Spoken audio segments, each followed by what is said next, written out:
नमस्कार, देख रहे होंगे झकास भारत और मैं रविकांत। मेरे बगल में दिलीप जी हैं, छात्रों के मुद्दे उठाते रहते हैं। अभी बैठे हुए थे, हम दोनों ही थके हुए थे, यहाँ पर बैठे हुए थे। दिलीप जी लगातार पोस्टरों के जरिए सरकार को घेरने का प्रयास कर रहे हैं और बिहार में शिक्षा की भूमिका और शिक्षक की भूमिका, शिक्षार्थी की भूमिका क्या है, हम जरा अभी छात्र से पूछना चाहेंगे। जो अभ्यर्थी हैं, जो तैयारी कर रहे हैं, उन सभी का मुद्दा बेबाकी से उठाते थे दिलीप जी। तो अभी दिलीप जी, बिहार का भविष्य आप कैसे देखते हैं? यहाँ पर बहाली को जिस प्रकार से प्रक्रिया में देरी कर दिया जाता है या घपलेबाजी या घोटाले की बात आती है, तो छात्र को कैसा लगता होगा? छात्र को तो बहुत बुरा लगता है, क्योंकि छात्र अपना घर छोड़ के किसी तरह कष्ट से लॉज में, हॉस्टल में रह के बहुत सारा कष्ट झेल के पढ़ाई करते हैं। और अभिभावक किस तरह से पैसा भेजते हैं कष्ट झेल के, वो तो आप लोग भी देखे होंगे और जो स्टूडेंट रहता है वो बखूबी जानते हैं। लेकिन जब क्वेश्चन आउट हो जाता है या पैसा लेके सीट बेच दिया जाता है, तो उन छात्रों को समझिए कि मतलब मरने से भी बदतर स्थिति लगती है उस समय, कि लगता है जैसे जीते जी मर गए हैं। उस तरह की स्थिति हो जाती है छात्रों की, और कई छात्र तो सुसाइड तक कर लेते हैं। लेकिन हम छात्रों से अनुरोध करेंगे कि इस तरह की जो ये होती है कि सुसाइड कर लिए, ये सब हरकत ना करें। ये कभी भी भूल कर भी, चाहे कितना भी संकट झेलना पड़े, सुसाइड जैसी बात ना करें और हिम्मत से काम ले। और जीवन संघर्ष का नाम है, संघर्ष करते रहें। यही होता है कि जैसे अगर धांधली नहीं होती तो किसी एग्ज़ाम का कट ऑफ अगर 75 जा रहा है, अगर धांधली नहीं होता तो उसका 65 जाता। तो इसलिए आपको थोड़ा सा ज़्यादा पढ़ना पड़ेगा कि आप 10 मार्क्स ज़्यादा ला सके।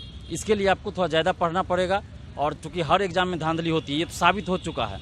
ये हम नहीं कह रहे हैं, बल्कि पूरा 4-5 साल का जो आप रेशियो देखिएगा हर एग्ज़ाम का, उससे आपको पता चल जाएगा कि कोई एग्ज़ाम नहीं रहा जो विवादों में नहीं रहा होगा, जिसमें धांधली नहीं हुई होगी। तो इसीलिए आप लोग को, अगर आप 5 घंटा पहले से पढ़ते हैं तो अब आपको 8 घंटा पढ़ना पड़ेगा। अगर पहले से आप 10 घंटा पढ़ रहे थे तो अब आप 13 घंटा 14 घंटा पढ़ना शुरू कर दीजिए। हम यही सजेशन देंगे। ये तो ही पढ़ाई की बात। मैं एक बहाली का बात करने वाला हूँ। जो बहाली आया था बिहार एसएससी में 2014 में, मेरे यह ध्यान से कई छात्र भरे थे। हमें भी दोस्तों ने कहा था कि आप भी भर दीजिए, मगर फिर उसके बाद हमें लगा था कि उसके बाद जिस प्रकार से एग्जामिनेशन की प्रक्रियाएं हुई, आवाज़ भी उठाए गए छात्रों की तरफ से, 7वां साल गुजर रहा है दिलीप जी। तो इसमें आप कैसे देखते हैं ये बहाली आखिर कब तक होगी और अभी कहाँ तक पहुँची है? इसीलिए तो युवा बेरोजगार है। 13,500 सीट उसमें था। 2014 में वैकेंसी आई, आज तक वो फाइनल नहीं हुआ। 6 साल से तो उसका पीटी का ही रिजल्ट नहीं आ रहा था। जब हम लोग आंदोलन किए 17 जनवरी को, तो 14 फरवरी को आंदोलन की वजह से रिजल्ट आया पीटी का। अभी उसका मेंस होना बाकी है। उसके बाद कब फिर मेंस का रिजल्ट आएगा, कब ज्वाइन करेगा? यानी कि ये 8 साल में आप एक वैकेंसी पूरा करेंगे तो समझ लीजिए उसको 15 में फिर नया वैकेंसी आना चाहिए था, जो कि अभी तक नया वैकेंसी भी नहीं आई और पुरानी वैकेंसी को पूरा किया भी नहीं गया। तो इस तरह से हज़ारों लाखों युवा बेरोजगार है और बिहार में 4.5 लाख से ज़्यादा सीट खाली है, लेकिन उस पर सरकार वैकेंसी नहीं निकाल रही है। और उसका सीधा उदाहरण है, उसका तो प्रूफ है 100%। देख लीजिए कि 2014 के बाद बीएसएससी का कोई वैकेंसी ही नहीं आया। जो वैकेंसी आ चुका है उसको फाइनल नहीं किया जा रहा है। तो इसमें तो छिपा हुआ कोई बात है नहीं।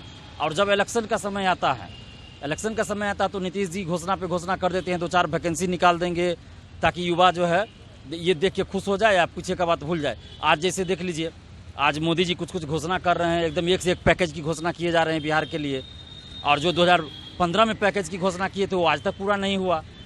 तो सिर्फ ये घोषणा करने की सरकार रह गई है। सरकार तो घोषणा और वादा करते ही है। एक दरोगा बहाली में हमने देखा, सीबीआई जांच की मांग छात्र कर रही थी। ऐसा लगता है कि सरकार सुनना भी नहीं चाहती है छात्रों की बात।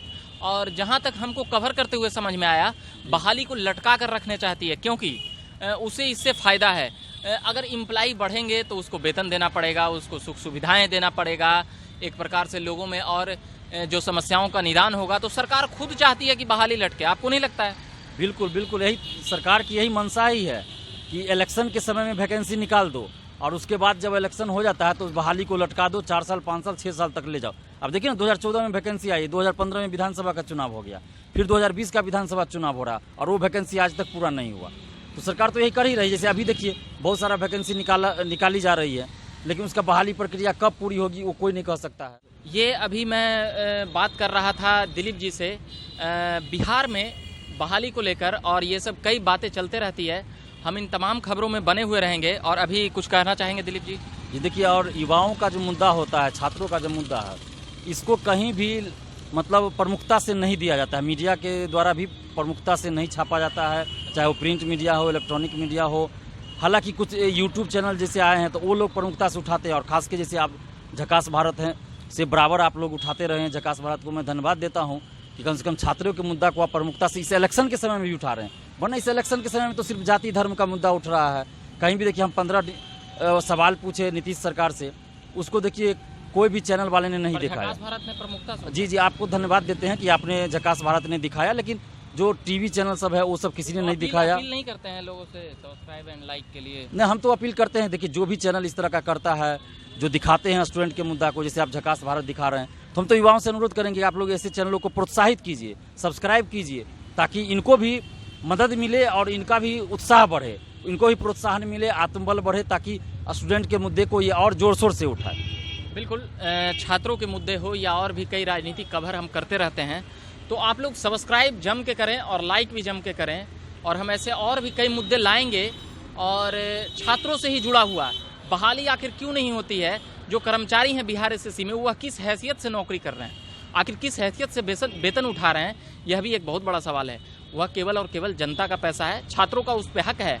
अगर वह 6 साल से अगर बहाली नहीं कर पाए हैं तो 6 साल का वेतन काट कर दिखाना चाहिए सरकार को कि ये छात्र हित के लिए है।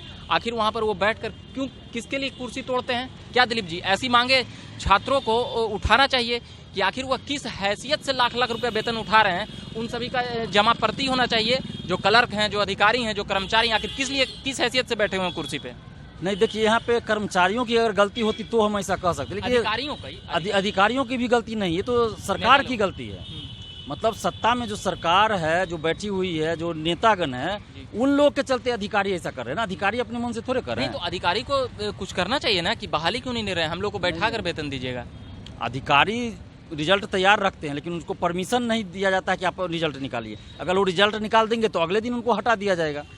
जब तक सरकार के यहाँ से ओके होके नहीं आता है कि हाँ ठीक है, इसको रिजल्ट प्रकाशित कीजिए, तब यहाँ तक लिस्ट देखा जाता है कि किस किस का रिजल्ट है, वहाँ से तय होता है कि किसको रिजल्ट से हटाना है, किसको इन करना है, किसको आउट करना है, तब रिजल्ट प्रकाशित होता है।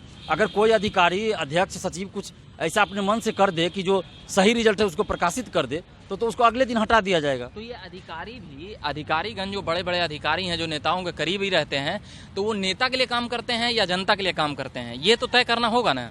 वो जनता के लिए तो काम नहीं करते, ये तो श्योर है। एक प्रकार से मैं सीधे अधिकारियों को भी घेरना चाहूँगा। जो प्रशासनिक अधिकारी हैं, कर्मचारी हो गए तो वो तो चलिए वो एक छोटा आपदा है, मगर उन लोगों की भी जिम्मेदारी है कि अगर कुछ काम है, कुछ छात्रों का मुद्दा रुका हुआ है, तो उन लोगों को बढ़ाने के लिए काम कर, क्योंकि वो उसकी रोजी रोटी खा रहे हैं। मेरा बात यह भी है, नेता को तो हम लोग खूब गलियाते हैं, मगर अधिकारी बच जाते हैं और जम के बच जाते हैं। नहीं, देखिए अधिकारी इसलिए बच जाते हैं क्योंकि अधिकारी सरकारी निर्देश का पालन करते हैं जी, और जो सरकार निर्देश देगी, मुख्यमंत्री जी निर्देश देंगे, वही करना पड़ेगा उनको। बिल्कुल बिल्कुल। अपने मन से अगर कुछ कानून के दायरे में भी रह के करेंगे तो अगले दिन उनको हटा दिया जाएगा। जैसे अब एग्जाम्पल देंगे, अभी कोरोना काल में देखिए स्वास्थ्य सचिव ने सही आंकड़ा दिया, 4 सचिव, तो 4 सचिव तक को चेंज कर दिए। तो यही वजह है, अगर ईमानदारी से कोई अधिकारी काम कर रहे हैं तो या तो उनको हटा दिया जाएगा या किसी झूठे केस में उनको फंसा दिया जाएगा उल्टे। बिल्कुल, अधिकारियों के सामने भी मजबूरी होती है। हम वैसे अधिकारी पे अभी ज़्यादा कुछ बोल गए होंगे और हमें यह बोलना चाहिए, क्योंकि अधिकारी को अगर हम बोलेंगे तो फिर अधिकारी नेता को दबाने का प्रयास करेंगे, और अधिकारी को कहीं ना कहीं नेताओं को चैलेंज करना चाहिए, और उस चीज़ में अगर नौकरी कर रहे हैं तो उस चीज़ का विद्रोह भी करना चाहिए। यह उनका हक बनता है। दिलीप जी की एक अपना एक मत है कि नेता के कारण मामला लटका रहता है, मगर नेताओं पर हम हमेशा बोलते रहते हैं, चाहे वह जदयू के मंत्री हों या आरजेडी के मंत्री हों, सभी लोग घाल मिल करके वहाँ पर बने रहना अपनी प्राथमिकता समझते हैं। जनता के सामने ऑप्शन नहीं नज़र आ रहा है, और ये 15 सवाल का पोस्टर छात्र द्वारा टांगा गया है दिलीप जी द्वारा, और देखते हैं सरकार कितना सुन पाती है, नहीं सुन पाती है। वैसे हम अभी युवाओं के जुड़े हुए मुद्दे उठा रहे थे। आप चैनल को सब्सक्राइब करिए, लाइक करिए। अभी के लिए फिलहाल इतना ही, धन्यवाद।